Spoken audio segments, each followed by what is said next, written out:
इस बीच जो है पुतिन की तरफ से एक बयान सामने आया जिसमें पुतिन ने कहा कि मैं समझौते की बात नहीं करता हूं, लेकिन ऐसा रवैया होना चाहिए, एक्सेप्टेबल रवैया होना चाहिए, कई ममालिक को सामने आना चाहिए। इसके लिए क्या लगता है कौन कौन से वो तमाम मुल्क है जो सामने आ सकते हैं? जी देखिए, उन्होंने ये बात कही बिल्कुल, क्योंकि उनका खुद वार चल रहा है यूक्रेन से। इसमें देखिए, अगर ऐसी बात आती है तो बहुत से कुछ यूरोपियन कंट्रीज भी आएंगे, और उसके अलावा जो है चाइना भी इसमें जो है आ सकता है। इसके अलावा टर्की है। ये सब कंट्री जरूर आने की कोशिश करेंगे। इसमें कुछ मिडिल ईस्ट के कंट्री, जीसीसी के कंट्री भी आ सकते हैं। लेकिन मसला ये है इसमें, जैसे मैं ब्रिगेडियर साहब से बिल्कुल एग्री करता हूं कि उन्होंने जो बातें कही हैं कि ईरान को बिल्कुल अटैक नहीं करना चाहिए उसके बेसिस पे। बिल्कुल, अब मुझे लगता नहीं कि ईरान करेगा। ईरान बहुत सेंसिबल गेम यहाँ पे खेल रहा है। देखिए, इंटरनेशनल रिलेशंस में या जो भी वार्स होते हैं उसमें जो सेंसिबल गेम खेलता है वही आगे जाता। अब ये नहीं कि आपके पास हथियार है तो आप हर जगह अटैक करने लगेंगे। वो बहुत ही, ईरान जो है बहुत ही खामोशी से, बहुत अच्छे तरीके से वो कर रहा है। मुझे नहीं लगता कि ईरान डायरेक्टली करेगा। अगर अमेरिका डायरेक्टली इन्वॉल्व होता है, अगर ईरान पर अटैक करता है, तब जरूर वो करेगा। और ये जो वार है, इसमें अभी ईरान की बहुत आगे ईरान निकल चुका है इजराइल के मुकाबले। पूरी दुनिया जो है सरप्राइज कर रही है। उसकी वजह भी रही कि जो है उसको जो है अमेरिका जो इजराइल मिस कैलकुलेट किया।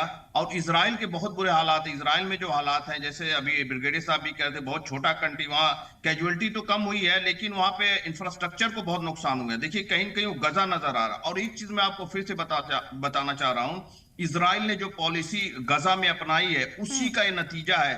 और इजराइल कभी भी स्टेबल स्टेट नहीं हो सकता जब तक कि वो टू नेशन की थ्योरी को नहीं मानेगा। जब तक कि एक स्टेट वो सॉवरेन स्टेट नहीं देगा फिलिस्तीनियों का, तब तक वहां पे कोई स्टेबिलिटी नहीं आ सकती। इजराइल या कहे, यूरोपियन यूनियन का है, चाहे अमेरिका का है, कोई भी उसका सपोर्ट करे, कभी भी वो स्टेबल स्टेट नहीं हो सकता। स्ट्रेटेजिकली मैं फिर से कह रहा हूं, जो भी स्टेट उसके साथ रिलेशन बनाना चाहते हैं फ्यूचर में, उनका डीप रिलेशन उससे नहीं हो सकता। क्योंकि इजराइल जो इनजस्टिस की पॉलिसी अपनाया हुआ है, जिस तरह से आप देखिए, आज ह्यूमन राइट्स की बात इजराइल कर रहा है। इजराइल कर रहा है कि मेरे जो है जो हमारे लोगों पे, जो आम लोगों पे फायरिंग कर रहा। आप देखिए, अभी कल परसों की बात है, लगातार इधर कई दिनों से जो है इजराइल ने जो खाने के लिए लोग गए हैं उनके ऊपर अटैक करा। बताइए, जो भूखे लोग हैं, गजा का हालात सब लोग देख रहे हैं, वहां खाने को नहीं है। जो खाने के लिए लोग जा रहे हैं, अगर यूनाइटेड नेशन या कोई एजेंसी खाने को दे रही है, उस पर अटैक किया जा रहा है। ये पूरी तरह से ह्यूमैनिटेरियन लॉ का वायलेशन है। ह्यूमैनिटेरियन लॉ बिल्कुल इसके लिए मनाही करता है। शहजाद साहब, आपको कोई लगता है कि यूरोपियन यूनियन अंतर्राष्ट्रीय नहीं। कानून का भी ये उल्लंघन है?